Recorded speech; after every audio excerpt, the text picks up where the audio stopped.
Nats Chat is brought to you by Walters. With only 22 home games left this season, Walters is bringing out some new menu items beginning this week. A fresh mozzarella caprese sandwich with heirloom tomato on a sun-dried tomato ciabatta roll, an ahi tuna poke bowl with cauliflower, rice, carrots, radish, and pickled red onions, and the hottest food trend on TikTok, a smoked cream cheese with pulled beef, scallions, and pickled jalapenos. Make the last bit of your summer a fun one at Walters. Reservations for this weekend series against Atlanta are available now at waltersdc.com/reservations. And the pitch. Swinging a fly ball well hit to center, sending Robles back on the run to the track, to the wall, and it's gone! Two-run homer, Ozzie Albies. Braves lead 2-1. His 18th of the season, and two pitches after a hit by the pitcher, Albies sends one out, and the home run bug bites Corbin again. The 0-1 to Bell. Swung on, hit hard, right at the second baseman. Albies up with it, and the throw to Freeman at first, and the game is over. So the Nationals strand the tying run at second. Rally in the ninth comes up just short. And welcome to Nats Chat for Monday, August 9th, 2021, along with Nationals insider Mark Zuckerman of MASNsports.com. I'm Al Galdi, host of the Al Galdi podcast. Another loss for the Nationals on Sunday afternoon. We thought we might be seeing a series victory for the Nationals for what would have been a second consecutive weekend. Such was not the case. It felt for a moment like we might be seeing another ninth-inning comeback for the Nationals on Sunday afternoon, but that ended up not being the case. A 5-4 Nats loss at the Atlanta Braves as the Nats dropped 2 of 3 games in this series. You know, it's funny, Mark. The Nats obviously have been losing a lot since the start of July, but since the sell-off, the losing is coming in relatively close games. Like, the Nats got blown out quite a bit, interestingly enough, prior to the sell-off.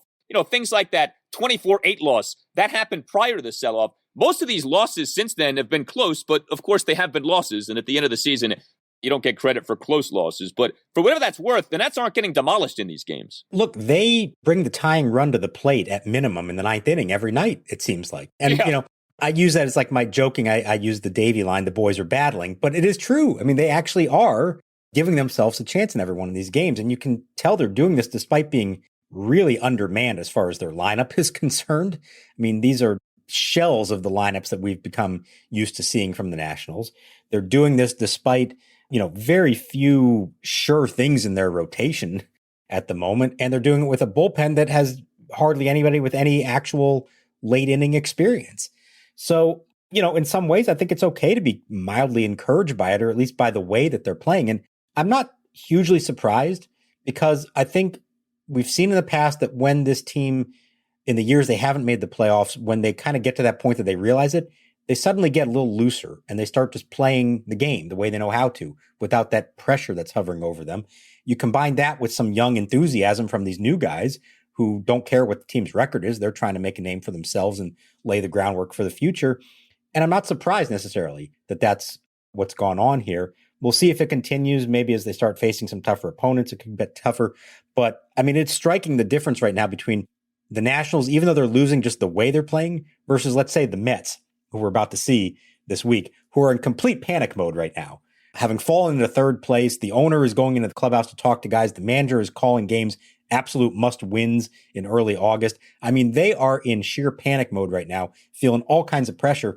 The Nats, who obviously are out of it in far different position than the Mets, are just kind of going out and playing baseball right now. And we're going to see those two things converge this week at Citi Field. Yeah, the Mets are a mess. I never trusted them as a first-place team. I don't think you did either. The Mets now have lost 9 of 11, swept at the Philadelphia Phillies over the weekend, and the Mets now in third in the National League East. The Phils are atop the division. The Braves now in second place in the division. But I think long ago, the Nationals stopped monitoring truly the National League East standings. Nats now, in case you care, are 9 games out of first in the division. So there actually are some interesting things from this game on Sunday to get into. And Patrick Corbin was the Nats starting pitcher, and Ryan Zimmerman had some really interesting things to say to you guys after the game. We'll get to that in a moment. But this was another bad outing for Patrick Corbin. And when we talk about, well, what matters here down the stretch of the season versus what doesn't, I think Corbin matters a lot. Year 3 of a 6-year, $140 million deal. They need this guy to get back on track. Like, to me, it's not an option that, like, okay, Corbin shot. Like, no. That can't be the case here, okay? He's got to get fixed at some point, either this season or next season. Otherwise, you're in even deeper trouble than we ever thought. And, you know, he's trying. I mean, this isn't like a guy who's going out there and is just giving up. But, man, every game, it just feels like it just ends up not being good enough, even though for like pockets of these games, you do see him look good. And this game on Sunday was similar to his previous outing, that 5-4 loss to Philadelphia at Nats Park this past Tuesday night, in which for stretches of the game, you felt good. I mean, Corbin was working quickly and, pretty effectively early in the game. But at the end of the game, the Patrick Corbin line is 5 runs in 6 innings. Now, he only gave up 5 hits. He did have 5 strikeouts versus 1 walk. He threw 45 strikes versus 23 balls. Like, there actually were things to like about his outing. But, of course, at the end of the day, it's about run prevention, and that wasn't there. 3 of the 5 hits that he gave up were costly 2-out extra base hits, and that's what doomed him. 2-out, 2-run homers and a 2-out RBI double. The home run problem continues for Corbin. And, if he was a young pitcher, maybe we could say, well, he did this, he did that, but he's not. He's paid to be better than this. He's not better than this. And Mark, the ERA for Corbin now on the year is up to 5.83. 22 starts into the season. The guy's got an ERA of 5.83. And that is the highest ERA in the majors among qualifying pitchers, Al. The highest. There's a lot of names out there you can look at and say, well, wait, aren't those guys worse?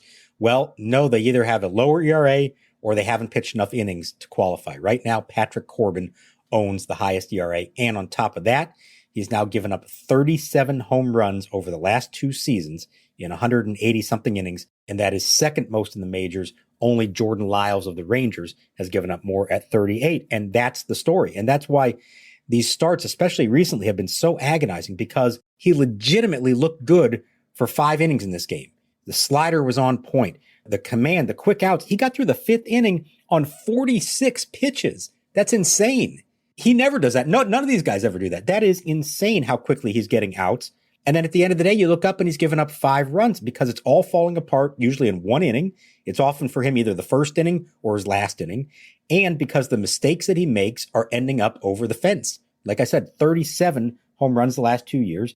And in this game, all but one of the runs score on home runs. The killer won the 2-run homer by Adam Duvall in the 6th. And how does that happen when one mistake is always leaving the yard? It's not, they aren't lining singles. They're blasting him over the fence, especially late in games. He's not tired. He's only thrown 68 pitches at that point. So what's going on? And he's frustrated by it. He doesn't really have a good answer for it.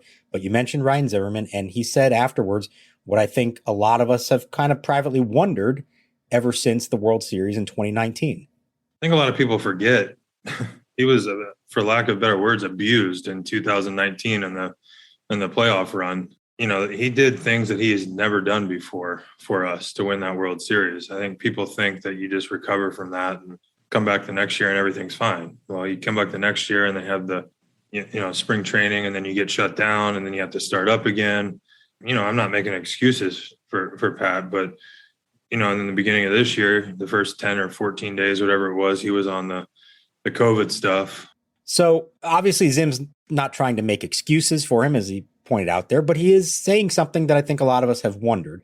And that is, did that extreme workload in October of 2019, and what he's talking about is all the relief appearances in between his starts, capped off by the 3 innings of relief in Game 7 of the World Series, that there is a domino effect of all that. And you throw that into everything else that he's dealt with, including being on the COVID IL to start this year, and it's like he's never gotten back to who he is. So I don't know if that's what it is, but certainly there's reason to think that that had some effect on him. Here's all I know. They've got 3 more years of him under contract for $82 million. He's healthy. This isn't Steven Strasburg. He is healthy. He's going to be a part of this team moving forward. He has to figure out a way to be effective. He doesn't have to be elite, but he's got to be effective. So the Zimmerman comments to me were really interesting, and I don't think they're without merit, but I would say a couple of things. So number one, a lot of guys have been pushed in postseasons the way Corbin was pushed in that 2019 postseason and not been ruined forever, okay? I mean, Corbin in the 2019 season, that was his age 29 season. I mean, it's not like this was some aging guy and you're like, well, I don't know, he doesn't have much left in the tank to begin with. Like, no, I mean, he was a guy who had a good year. Yeah, he got pushed a little bit that postseason, but that's happened a lot of times in baseball history. And while some do fall off the next year, like a good example of that to me is Nate Eovaldi of the Boston Red Sox, who was pushed hard in the 2018 postseason, then struggled in 2019, but has since bounced back more or less from that. But the other thing I would say is this. There was a shortened season in 2020. So to whatever extent Corbin's workload was increased dramatically in 2019, wouldn't you think the effects of a mere 60-game season in 2020 would have counteracted that? I mean, Patrick Corbin in the 2020 season only made 11 starts, only pitched 65 and 2/3 innings. Like, you would think that the body would have had enough time by now. I mean, October 2019, we're in August 2021, to have recovered substantially enough. I mean, I know it's not necessarily as simple as that, but it's not like he was pushed hard in 2019 and then threw 220 innings in 2020, threw 65 and 2/3 innings in 2020. So I'm not sure how much that has to do with it. I think it is interesting. I don't want to just entirely dismiss it. Here's the other thing, too, I was thinking about, Mark, with Corbin. When's the last time the Nationals had a starting pitcher have this bad of a season? And I'm talking about like a guy who doesn't get hurt in a season, or at least doesn't miss much time due to injury in a season. This guy's ERA is almost 6, 22 starts into the season. Like, there haven't been that many really bad seasons for National starting pitchers over the last decade or so, right? Nats have been really fortunate in that regard. But you think about some of the guys who've had bad seasons. Like, Anibal Sanchez had a bad season last year, but again, that was a shortened season. Tanner Roark used to have that bizarro thing in which odd seasons he did poorly, even seasons he did well. I don't remember Tanner Roark struggling like this, though. I know Doug Fister, it all fell apart for him in the 2015 season for the Nats, but I looked it up. Doug Fister's ERA ultimately in 2015 was under 5. Corbin's ERA this season is approaching 6. This might be the worst season a National starting pitcher has had since the Nats got good, beginning with that 2012 season. Yeah, boy, that's a good one. And I'm trying to think of any others. Dan Herron was really bad the year that he was here. Jason Marquis, I know, had some bad stuff in there. But in pretty much all of those cases, you're talking about guys who ultimately didn't stay in the rotation all year, either because they discovered an injury or, quite frankly, the team had a better option and they're trying to win, and so they removed him from the equation. Well, right now, Corbin's not going anywhere. And to get back to what you were saying before, I think that's what's troubling about it, and that's why I do tend to agree with you that the 2019 abuse of him, if you want to call it that, to use Zim's word, maybe doesn't really hold up right now because he's not hurt. There's been no physical issue. He's actually throwing the ball now as hard as he has in a couple of years. He's throwing 95 with his fastball. His slider has movement on it. He's not showing signs of some kind of fatigue, or it's not like all of a sudden he gets to the 5th or 6th inning and everything's diminished in terms of his stuff. It's not that. He's just making mistakes, and the mistakes get hit really hard. So I agree with you. I don't think it's easy to just point to 2019. And I agree also that I think a lot of people felt like the shortened 2020 season was going to solve all of those issues for all of them. Scherzer, Strasburg, Corbin, all of them. And obviously that wasn't necessarily the case. So it's a conundrum. It's a big one. And like I said, they can't just hide this somewhere. Strasburg, they have the excuse of he's hurt and who knows what he's going to be like when he comes back, but he's going to be in rehab mode. In Corbin's case, you have to keep putting him out there. There's no other answer to this except trying to get better from him and hope that he can figure this out. Now, maybe the one thing you can start doing if you're Davey Martinez is to say, okay, we're not going to let him face a lineup the third time through. Maybe that's who he is now at this stage of his career. And it's unfortunate if that's the case, but we have seen this happen to him now the last few starts, late in a start when he is facing the lineup for the third time. They don't have a deep bullpen, but maybe their best hope right now is just to limit him to 5 innings and say, okay, that's enough. You got through the lineup twice. Let's move on to the next guy. Yeah, it's just amazing, man. I mean, this is his age 31 season. He's not that old. I mean, he shouldn't be at this point. You think about, I know Max Scherzer is Max Scherzer, but Scherzer is well into his 30s, and we don't have these conversations with him. This guy, I mean, you would have thought you were like at least 2 or 3 years away from that with him. And instead, maybe you're right, though. That might be where we're at with him. You can't, some guys just age in a different manner, and some guys aren't blessed the way other guys are blessed. And that's the way that it is. You mentioned the home runs. That continues to be such an issue. 1.99 home runs per 9 innings now for Corbin this year. His worst home run rate of his career. It's been a nightmare for him. We're all rooting for the guy to get on track, but it's just not happening. 22 starts, ERA of 5.83, nowhere close to being good enough.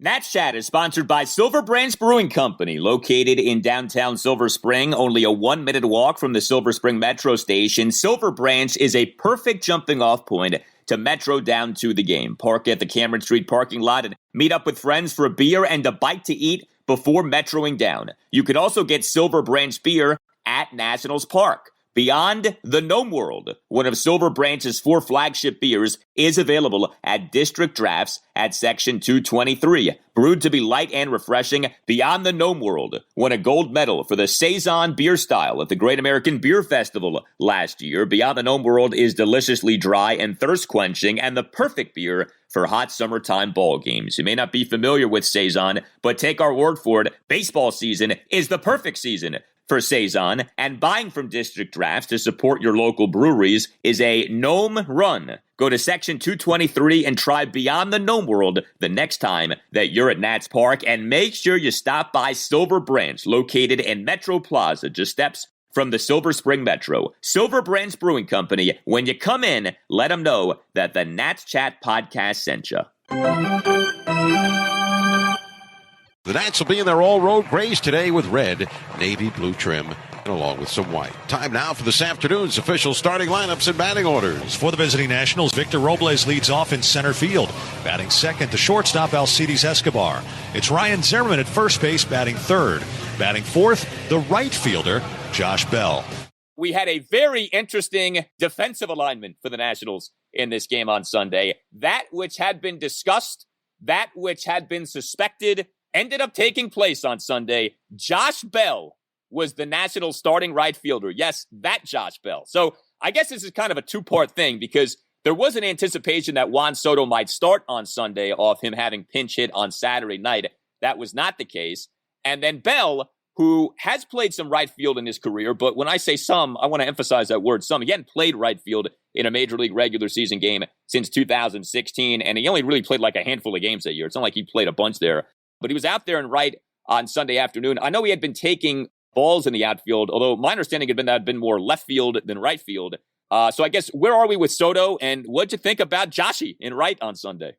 So where we are with Soto is, like we said, he pinch hit on Saturday night, and he did come up to pinch hit again on Sunday. And what he told Davey was that he was fine to hit, but when he was on the bases, he still felt it just a little bit. And they said, okay, let's not push this. There's no reason to do that, especially with an off day Monday before they play in New York on Tuesday. So I think the hope is that they'll get him back out there on Tuesday, but clearly they're not going to take any real big chances right now with Juan Soto, given the state of things for the team. So because of that, they needed an outfielder, and they're facing a lefty. And so your options are essentially to keep going with Stevenson or Parra against the lefty, which is not a great option, or to do what Davey has been thinking about for about a month now, really since Kyle Schwarber got hurt back at the beginning of July. And that is put Josh Bell in the outfield and allow him and Ryan Zimmerman to be in the lineup together. So he felt like this was the time to do it at last. Now, the reason right field versus left field, because you're right, pretty much everything that I had seen him do work-wise before games was in left. The thought there was that in Atlanta in particular, it's an easier right field. It's shallower, and left field, there's a lot more ground to cover. And Bell, actually, his professional experience in the outfield is pretty much all in right field. Now, it's been a while. 2016 as a rookie with the Pirates, but he came up as a right fielder and played 179 games there to start his professional career in 2012, 13, 14. It's a long time ago, obviously. But he said that he felt perfectly comfortable out there. And, you know, it turned out didn't really make any difference. There were only 2 balls that were hit to him. One of them was a double that he had to track in the corner, and he did kind of overthrow the cutoff man, but I don't think it would have made a difference as to the outcome of the play. I was kind of hoping to see some more action. I think he was actually hoping to see some more action out there. He said it kind of was a little, he felt very removed from the game in a way that he hasn't in a long time when you're standing, 250 feet away instead of 90 feet away. So I think a few things. Number one, because the Nats are where they are this season, I think it's perfectly acceptable to try things like this. Like I said this a few episodes ago, this is kind of like a blank canvas these final 2 months. And it's unfortunate that you're in this position, but take advantage of this. Try things out, try people out in different places. If you're really curious about, hey, can this guy do this? Can that guy do that? Give him a shot, see what they can do. So I think it's perfectly acceptable in that regard. Obviously, the last thing you want for Josh Bell, though, with him hitting as he has hit since the start of May, would be for him to get hurt doing this. So I'm assuming, they're comfortable with him out there. He's comfortable out there. Like, the last thing I want to see with Josh Bell is him turn a knee chasing a ball in the right center field gap, and, he's out for 6 weeks or something like that. So as long as they're good with it, and he's good with it, fine. But, I think ultimately we have to say, like, this is another indictment of their lack of positional versatility because, I mean, this is not the plan, right? You didn't sign Josh Bell to do this. This was never an idea going into the season. Like we said, he hadn't done this since 2016. If they had other viable options, and I know it's different now because of the sell-off, but Josh Bell would not be playing a corner outfield spot like this. Because Ryan Zimmerman can only play first base, when you want to start Zimmerman, that leaves Bell as the odd man out, assuming you're not playing in an American League park. And so that's what this was to me anyway on Sunday. And, that's the way it is with this roster this year. Zimmerman had a great game on Sunday. We can get to that here next. But I think that's notable too. Like next season, I don't know, unless Bell looks great in right field, I don't think the plan for next year is going to be Josh Bell to play part-time in a corner outfield spot. No, I agree. And it does speak to, we've talked about all year long, the roster construction. And as much as everyone loves Ryan Zimmerman and as important as he's been to them over the long haul and even this year as well, to carry two guys on your roster who only play first base is a tough thing to do, especially when you're carrying a shorter bench like they have for most of the year as well, because they've wanted an extra reliever.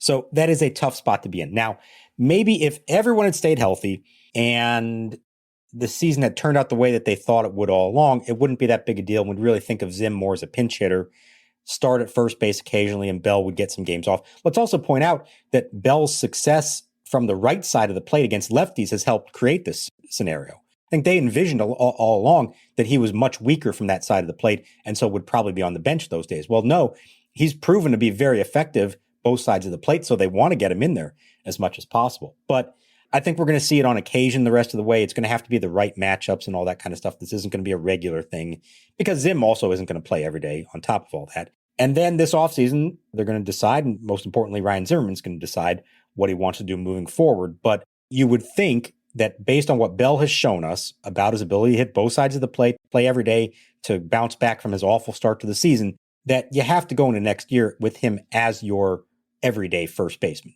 Doesn't mean 162, but it also doesn't mean, 100 starts with somebody else splitting time with him in a platoon. So if Ryan Zimmerman elects to return, I think you have to think of it differently than you do this year.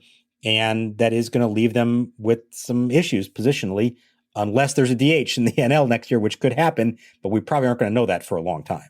Yeah, and that's the thing. If the Nats were an American League team, this Bell-Zimmerman setup would have made more sense. But because there is no universal DH this year, and because the Nationals have not yet been relocated to the AL, it's been an issue this year. Now, like I said, Zimmerman did have a really good game on Sunday. I do want to give him credit for this. 3 for 5 with 2 doubles, a single, and 2 RBI.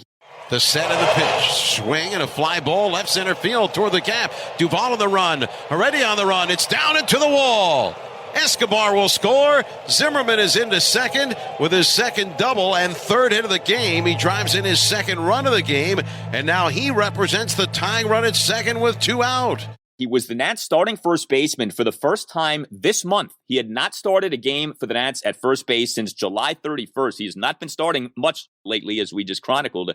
But he looked good. He looked good in this series. He had that big first pitch double to left field in the Nats' 3-run ninth in the win on Saturday night. And he comes through with 3 2-out hits in this game on Sunday. 2-out full count opposite field double to right field in the top of the first. 2-out full count opposite field RBI single to right center in the Nats' 2-run seventh. And Zim had been down in that count at 1.02. And then a 2-out RBI double to left center in the top of the ninth, despite having been down in that count at 1.12. As the Nats forged, another one of these rallies, or I guess in this case, a mini rally in that ninth inning, made things at least pseudo-interesting. But, it's funny with Zimmerman. He was so hot early in the year from a power hitting standpoint. The numbers have come down. He still does have a pretty healthy slugging percentage on the year. And we do still see this, right? Like, he is a capable batter. I mean, he's not built anymore to play every day, but he can hit. And we've had these snapshots, especially recently, of him doing well in some big spots, and he came through really in 3 big spots in this game on Sunday. And he still rakes lefties. That has been going on for years and years now. That hasn't changed. He's always been streaky, as we know. When he gets hot, he gets really hot and can carry a team for weeks at a time. When he goes cold, he can go really cold for a while. But at the end of the year, you know what you're going to get from him, even at this stage of his career, even at his age. So yeah, it has absolutely been worth it to have him in this role this year. And I think there is a scenario that you can concoct in your head to say that maybe he could still fit in next year if he's up to it, if it's the right role for him, if it's the right direction for the team. What you just don't want to have happen is them to get boxed into this corner again, where you have a player who's very limited in what he can provide for you, even if that skill is good and valuable to you, if you don't have the flexibility around the rest of the diamond and the rest of your bench in particular. So if somehow Zim does come back for another year, it's really on Rizzo to make sure that the rest of the roster is versatile enough to compensate for that, for having 2 first basemen on your roster if there is no DH. We'll see how this happens. There's a big decision for Ryan to make here at some point. I don't know where he's going to go with it. We've talked about this since the sell-off. I think it would be perfectly understandable if he said, I don't know that I really want to put my body through what I have to go through a season in which I don't expect our team to win. I think he would be totally at peace with it. But I also think he has shown that he can still play. It's not outrageous to think he could still be a productive big league player. And as we know, he's not going to go play for somebody else. He's not going to join Max and Trey in LA.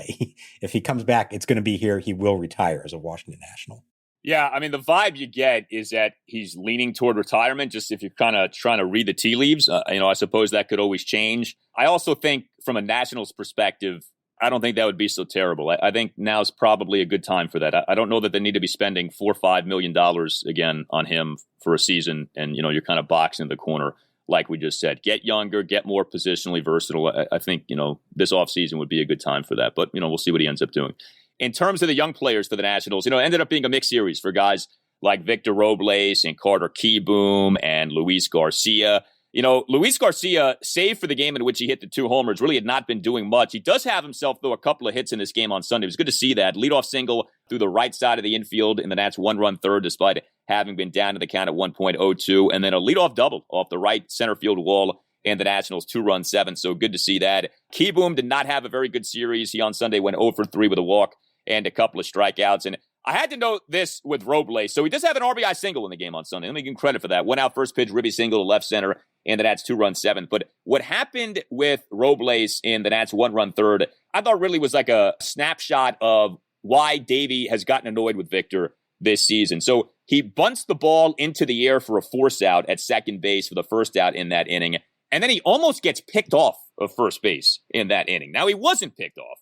But if he gets picked off there, I can only imagine what Davey would have done. Like, we probably wouldn't have seen Victor play for the next 6 weeks if he'd gotten picked off in that spot. I wish that stuff with Victor Robles would not happen because it gives Davey an excuse not to start Victor, not to play Victor. So, I don't know. I thought overall a mixed series for a lot of these younger guys for the Nationals.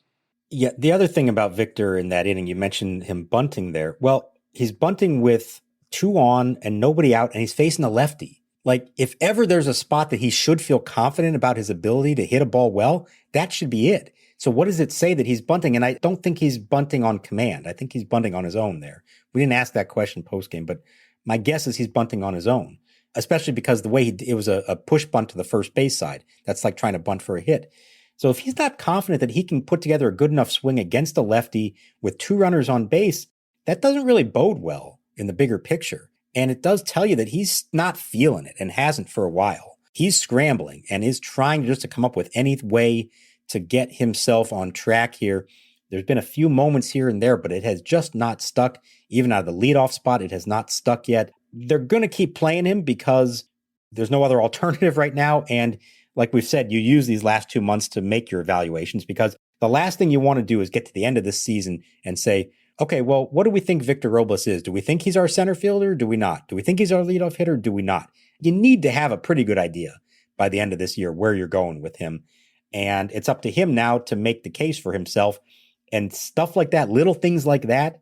I know even on a day when he gets on base and he had an RBI single later in the game, but stuff like that, I do think it bothers Davey and I think it bothers Mike Rizzo because it's a sign of him just having not figured it out yet. Situationally what to do, and it's a sign to me of a lack of confidence in his own abilities that he's trying to bunt with 2 on facing a lefty.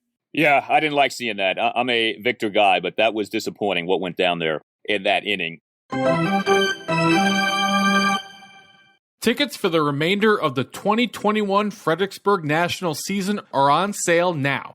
They have promotions for every night of the week like $2 Tuesdays, Thirsty Thursdays, Firework Fridays, and Giveaway Sundays. If you can't make it to the game in person, you can listen to a free online radio broadcast on the Fred Nats Baseball Network or watch a live video stream with a subscription to MILB.TV. Stop by the box office or visit frednats.com for ticket information and see the future stars of the Washington Nationals today.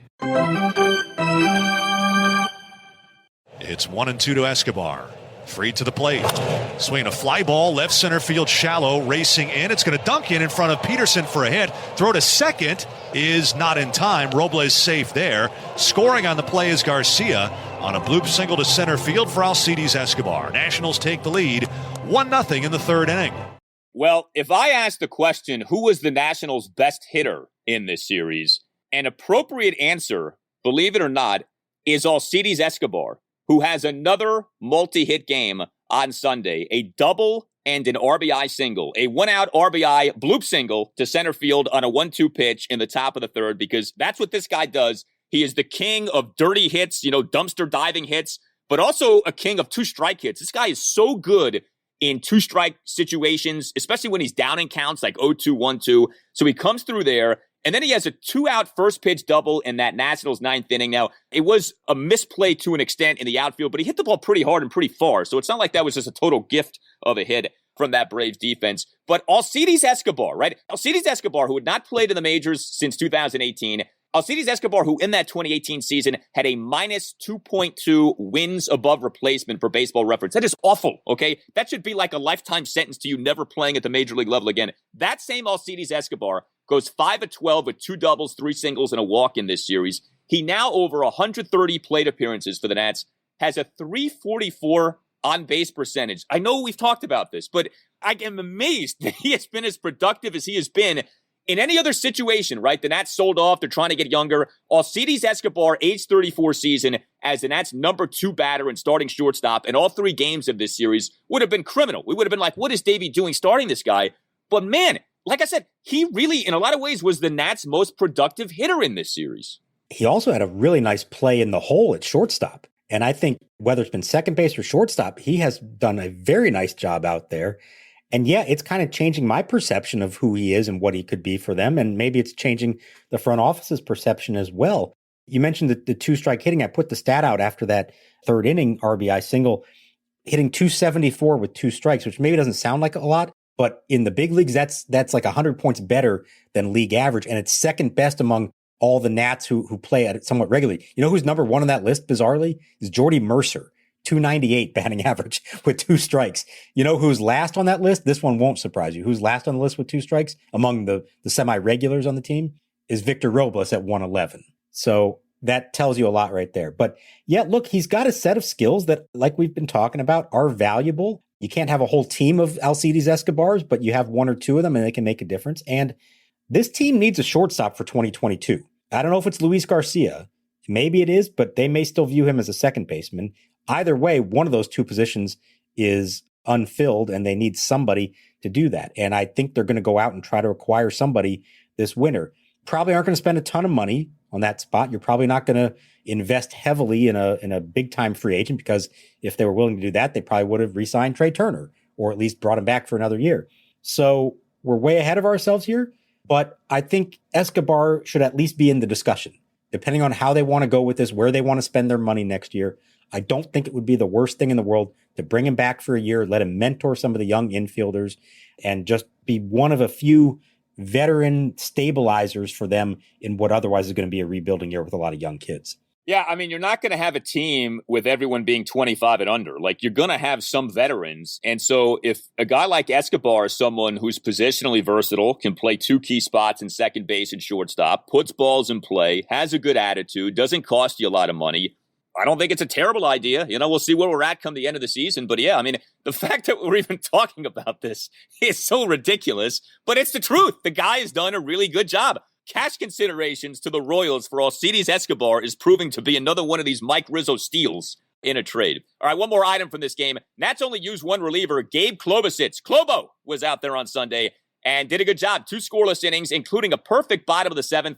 On 6 pitches. The Nats bullpen in this series ended up pitching really well, save for the Javi Guerra outing in the loss on Friday night. Guerra in that game 3 runs in the bottom of the 8th inning. But beyond that, the Nats bullpen did a good job. Klobosits a good job on Sunday. And it feels like he's the king right now in the Nats bullpen of, if there is a guy who can go out there and work pitch efficient, it's him. He's done this a few times. That perfect bottom of the seventh on 6 pitches. He's done that kind of thing before. So if nothing else, he's got that going for him. He throws strikes, and that was the book on him even before he got up here, that's what he was doing in the minors. So, yeah, I mean, that's a manager's dream. He's a reliever who comes in and throws strikes and doesn't walk the leadoff hitter like we've talked about with so many others.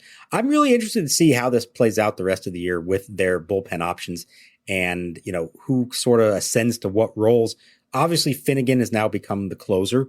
Eventually, I think we'll see Rainey again, and I'm curious how he figures into it. I think eventually we're going to see Wander Suero again. We'll see how he figures into it. But Mason Thompson has looked good in limited time. We've seen him. Klobosits has looked good, limited time that we've seen him. I'm forgetting somebody else on that list, but there are some options here, and you want to see what you have. Oh, Andres Machado has looked, I think at times, good, maybe not as consistently good as some of the others. So this is a great opportunity to test these guys out. They are ultimately going to be pitching some big innings on the road against teams that are in pennant races, like perhaps this week against the Mets. A hostile crowd. I don't know that Atlanta was really necessarily feeling that much like that. So I'm curious to see how they handle that. But it's an important storyline the rest of the way. Because again, this is going to help determine what do they do in the offseason. Do they go out and get a couple of big name relievers, even on short-term deals because they need to fill out a bullpen? Or do they say, hey, you know what? We have enough young, controllable, cost-effective arms that we can make a run with that, and let's see how it goes. Yeah, Atlanta in the middle of a World Series doesn't feel like a big spot with the way that town has been over the years with the Braves. I feel sympathy sometimes for Mike Rizzo because it feels like he's darned if he does, he's darned if he doesn't with a bullpen, right? If he spends money on guys in an offseason, it doesn't work out. Like Brad Hand, okay? I like that signing. I thought it made sense. 1 year, $10.5 million. Did that really work out ultimately? It was iffy at best. Well, got him Riley Adams.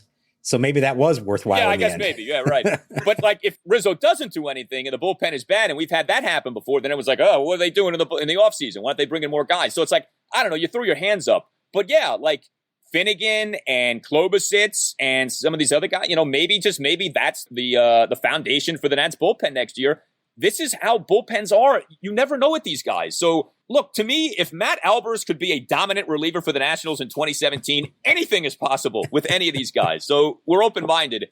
And Klobosits, 6'7", 270. I mean, come on. You talk with the last name, he looks the part, if nothing else. So I'm disappointed he isn't wearing the stirrups anymore, though. It's been the long pants the last few games. I don't know. I'm not happy with that. He's ruining the look, Gabe. Come on, bring the stirrups back. And when he was warming up on Sunday, they were playing Dua Lipa, okay? You don't play pop music for Gabe Klobosits. You got to play like Metallica or Iron Maiden, okay? Like hardcore heavy metal out there when he's out there. Like, that's the way that's got to be. He's got to get back to Nationals Park. Well, you tell us what you think. Hit us up on Twitter @Nats_chat. You can always email the podcast as well. natschatpodcast@gmail.com. That's natschatpodcast@gmail.com, including if you want to send us something in voice memo form. So you can write us, but you can also ask a question or make a comment by recording those things into your phone and then emailing that file to us. Again, natschatpodcast@gmail.com. All Nationals radio highlights on Nats Chat are courtesy of 106.7 The Fan. For Mark Zuckerman, I'm Al Galdi. We'll talk to you next time